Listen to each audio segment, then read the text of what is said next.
अब रुख दिल्ली के चुनाव का करते हैं, जहां आज नामांकन के साथ साथ जूते पर पॉलिटिक्स हाई रही। सुबह सुबह बीजेपी के नेता प्रवेश वर्मा ने महिलाओं को जूते पहनाए, जूते बांटे, तो शाम होते होते एफआईआर दर्ज हो गई। पूरा मामला क्या है, रिपोर्ट देखिए। ठंड के मौसम में कई महिलाएं कुर्सी पर विराजमान हैं। उनके पैरों में चप्पल है। बीजेपी नेता प्रवेश वर्मा एक एक कर इन महिलाओं को अपने हाथों से जूता पहना रहे हैं। वहां मौजूद भीड़ प्रवेश वर्मा की जयकारे लगा रही है।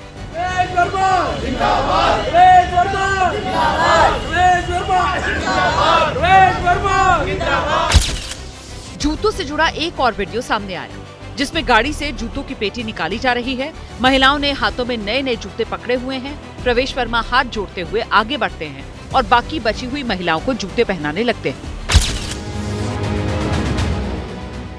ये तस्वीरें नई दिल्ली विधानसभा के वाल्मीकि मंदिर की हैं, जहां आज नामांकन से पहले प्रवेश वर्मा ने माथा टेका और यहीं उन्होंने महिलाओं को जूते पहनाए।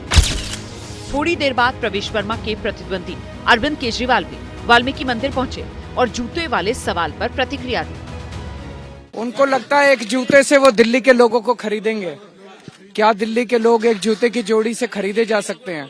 ये तो दिल्ली के लोगों का अपमान है। अरविंद केजरीवाल ने इस मुद्दे पर ज्यादा बोलने से परहेज किया, लेकिन प्रवेश वर्मा मानो पहले से जवाब के साथ तैयार थे। अगर कोई पानी मांगेगा, अगर मैं पानी भी दूंगा, उस पर भी अरविंद केजरीवाल सवाल उठाएंगे। मॉडल कोड ऑफ कंडक्ट का उल्लंघन बता रहे हैं। नहीं, मैंने कोई जूते खरीदे नहीं है। जूते मेरी गाड़ी में रखे हुए और वो पहले से ही रखे रहते। जब भी मेरे को रास्ते में कोई महिला, कोई गरीब आदमी, कोई भिखारी, कोई ऐसा दिखता है, उसको कपड़े देना, जूते देना, ये मैं हमेशा कई सालों से करता आया हूँ। ये जिस नई दिल्ली सीट पर जूतों को लेकर संग्राम मचा हुआ है, वहां से अरविंद केजरीवाल ने चौथी बार नामांकन भर दिया है और केजरीवाल की जीत के चौके को रोकने के लिए प्रवेश वर्मा मैदान में है। आज अरविंद केजरीवाल और प्रवेश वर्मा दोनों ने यहीं से नामांकन किया है।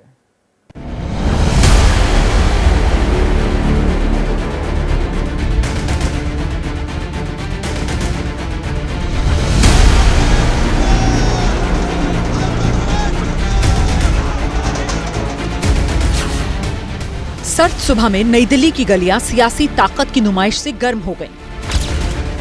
मेरा अनुरोध है कि वे भी भगवान को हाथ जोड़ के हमें आशीर्वाद दें। एक तरफ 11 साल पुराने किले को बचाने की चुनौती, आम आदमी पार्टी की ऐतिहासिक जीत करवाई थी दिल्ली के लोगों ने, उसी तरह की जीत 2025 के इस चुनाव में भी हो। और दूसरी तरफ नई दिल्ली में 27 साल के वनवास को खत्म करने का संकल्प। अरविंद केजरीवाल की जमानत को जब्त कराएंगे। वो यहाँ पर फाइट में भी नहीं है, तीसरे नंबर पर जाएगा। विरोधियों के इन्हीं अरमानों को ध्वस्त करने की कड़ी में अरविंद केजरीवाल ने आज पर्चा भरा। नामांकन से पहले अरविंद केजरीवाल ने एक नहीं, नई दिल्ली के दो मंदिरों में माथा टेका। पहले वाल्मीकि मंदिर और फिर प्राचीन हनुमान मंदिर में शीश झुकाकर आशीर्वाद लिया। भगवान और जनता के आशीर्वाद के भरोसे केजरीवाल दिल्ली में एक बार फिर बीजेपी को साफ करने की हुंकार भर रहे हैं। पूर्ण बहुमत आएगा, अच्छा बहुमत आएगा। लेकिन बीजेपी बहुमत तो दूर, केजरीवाल को नई दिल्ली सीट पर भी पटखनी देने की तैयारी कर रही है। नामांकन से पहले केजरीवाल के मुकाबले प्रवेश वर्मा ने 4 जगह माथा टेक कर आशीर्वाद लिया। सुबह सुबह चांदनी चौक के गौरीशंकर मंदिर गए, फिर घर में हवन पूजन किया, फिर कैनॉट प्लेस के हनुमान मंदिर गए और आखिर में वाल्मीकि मंदिर में शीश झुकाया। मैं कभी मीडिया को सूचना नहीं देता हूँ। मैं कभी मंदिर जाता हूँ क्योंकि वो मेरे लिए शो करने की चीज़ नहीं है। वो हमेशा मीडिया को बताकर जाते हैं कि मैं जा रहा हूँ, हमेशा ट्वीट करते हैं, हमेशा सारा सोशल मीडिया पे डालते हैं। मैं कभी नहीं डालता हूँ। मंदिर से आशीर्वाद लेकर प्रवेश वर्मा का काफिला नामांकन के लिए निकला। बीजेपी कार्यकर्ता और सांसद बांसुरी स्वराज की अगुवाई में शक्ति प्रदर्शन किया। प्रवेश वर्मा ने त्रिशूल लहराकर जीत की हुंकार भरी। केवल मेरा नामांकन ही नहीं है, आज नई दिल्ली विधानसभा के विकास का मुहूर्त निकला है। इसलिए नई दिल्ली विधानसभा में सभी लोगों ने तय किया है, मतदाताओं ने, अरविंद केजरीवाल की जमानत को जब्त कराएंगे। इसके बाद प्रवेश वर्मा ने अरविंद केजरीवाल के खिलाफ नई दिल्ली सीट पर नामांकन किया। साथ में उनकी मां और दिल्ली बीजेपी प्रभारी बैजंत पांडा भी मौजूद रहे। बैकअप उम्मीदवार के तौर पर प्रवेश वर्मा की पत्नी स्वाति ने भी नामांकन किया है। नामांकन में अब 2 और दिन बचे हैं। सिर्फ नई दिल्ली सीट ही नहीं, राजधानी की कई और विधानसभा सीटों पर आज आम आदमी पार्टी, बीजेपी और कांग्रेस के दिग्गजों ने नामांकन भरे हैं। नामांकन से पहले पूजा पाठ और शक्ति प्रदर्शन भी किया, लेकिन इसी दौरान बीजेपी उम्मीदवार रमेश बिधूड़ी ने फिर से दे दिया एक विवादित बयान।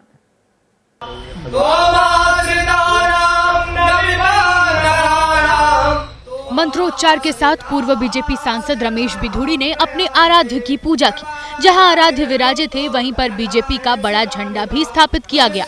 बीजेपी के इस झंडे को कालकाजी में फहराने की जिम्मेदारी रमेश बिधूड़ी पर है।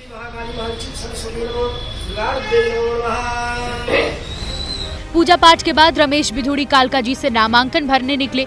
पंजाबी बहुल कालकाजी में बिधूड़ी के साथ केंद्रीय मंत्री हरदीप पुरी की मौजूदगी के जरिए चुनावी संदेश दिए गए, लेकिन बिधूड़ी फिर विवादित बोल गए।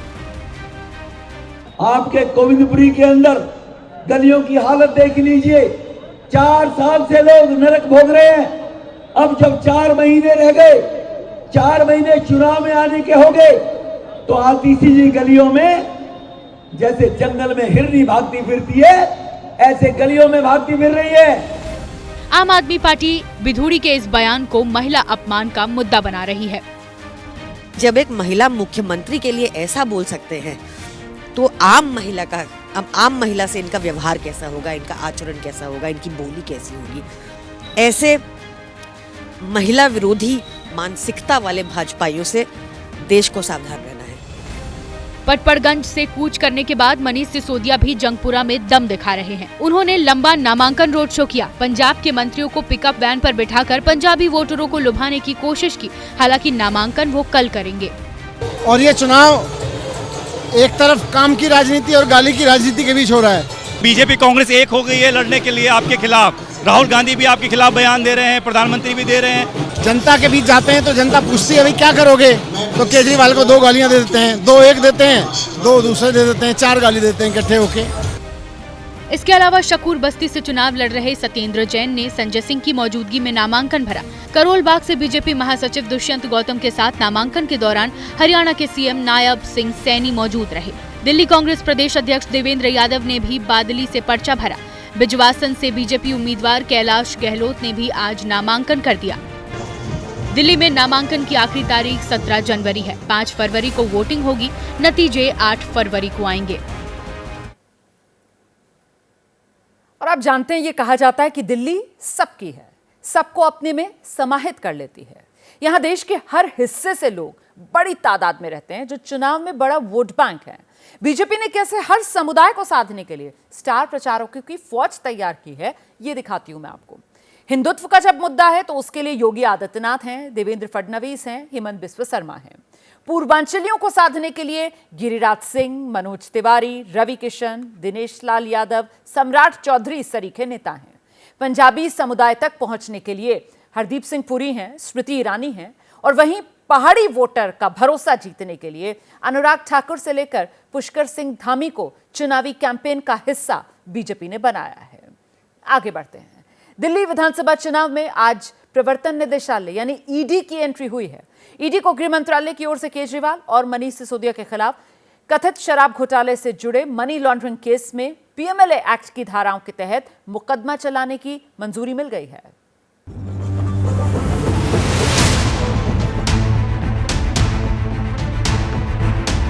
दिल्ली के चुनावी माहौल के बीच मनीष सिसोदिया और अरविंद केजरीवाल की कुंडली में एक बार फिर ईडी का प्रवेश होने वाला है।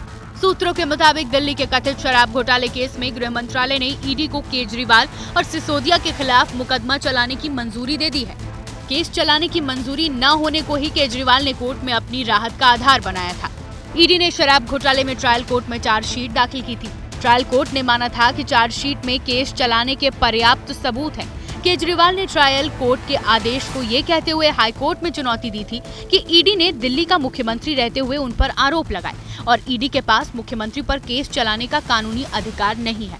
हाई कोर्ट ने केजरीवाल की याचिका खारिज कर दी तो केजरीवाल सुप्रीम कोर्ट पहुंच गए, जहां सुप्रीम कोर्ट ने कहा था कि केस चलाने के लिए ईडी के पास केंद्र की मंजूरी जरूरी है।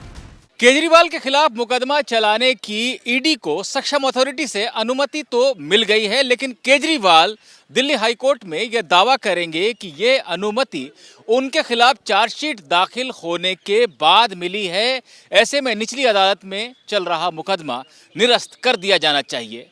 हाईकोर्ट को ये देखना होगा कि सक्षम अथॉरिटी से मुकदमा चलाने की अनुमति मिलने की तारीख क्या है, और अगर ये तारीख चार्जशीट दाखिल होने के बाद की है, तब भी क्या सिर्फ इस तकनीकी आधार पर केजरीवाल को राहत दे दी जानी चाहिए। लेकिन आम आदमी पार्टी इसे चुनाव के बीच बीजेपी की साजिश बता रही है, जबकि विरोधी फैसले का स्वागत कर रहे हैं। 2022 से क्या कर रही थी भाजपा? इससे पहले अगर उनके पास ये परमिशन ही नहीं थी। ये सब भाजपा का रचा हुआ खेल है। इतने साल हो गए, कोई चवन्नी का प्रमाण नहीं मिला, कोर्ट से फटकार पड़ी है, वही नौटंकी दोबारा शुरू कर रही कि अब तो बिल्कुल स्पष्ट हो गया है कि शराब घोटाले की रिपोर्ट को छुपाया गया है। 2000 करोड़ का जो घोटाला है वो बहुत बड़ा है। एक प्रतीक बन गई है आम आदमी पार्टी। दिल्ली चुनाव में कथित शराब घोटाला पहले से ही बड़ा मुद्दा बना हुआ है और 20 दिन बाद विधानसभा चुनाव होने वाले हैं। ऐसे में चुनाव से ऐन पहले एक ईडी को मिली इजाजत केजरीवाल का सिरदर्द और बढ़ा सकती है। और इस बीच पूर्वांचली वोटर्स को लेकर बीजेपी और आम आदमी पार्टी एक बार फिर से भिड़ गए हैं। आम आदमी पार्टी ने बीजेपी पर पूर्वांचलियों को अपमानित करने के आरोप लगाए। कल दिल्ली में बीजेपी के खिलाफ प्रदर्शन का ऐलान आम आदमी पार्टी ने किया है। आम आदमी पार्टी का आरोप है कि मंगलवार को एक टीवी बहस के दौरान बीजेपी के प्रवक्ता ने आम आदमी पार्टी के विधायक ऋतुराज झा के खिलाफ आपत्तिजनक टिप्पणी की थी।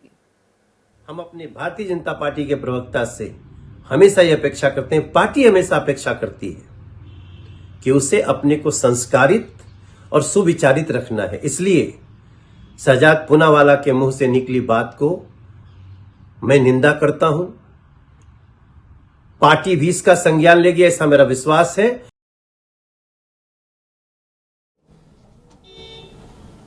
पूर्वांचलियों को अपमानित करने, रोहिंग्या कह के अपमानित करने का अभियान चला रखा है। यूपी, बिहार, पूर्वांचल के लोग अपने श्रम परिश्रम से दिल्ली को बनाते हैं, आप इनको गाली देंगे?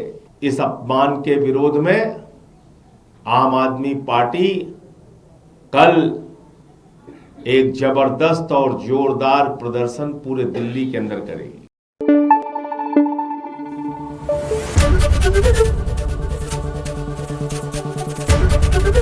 एबीपी न्यूज आपको रखे आगे।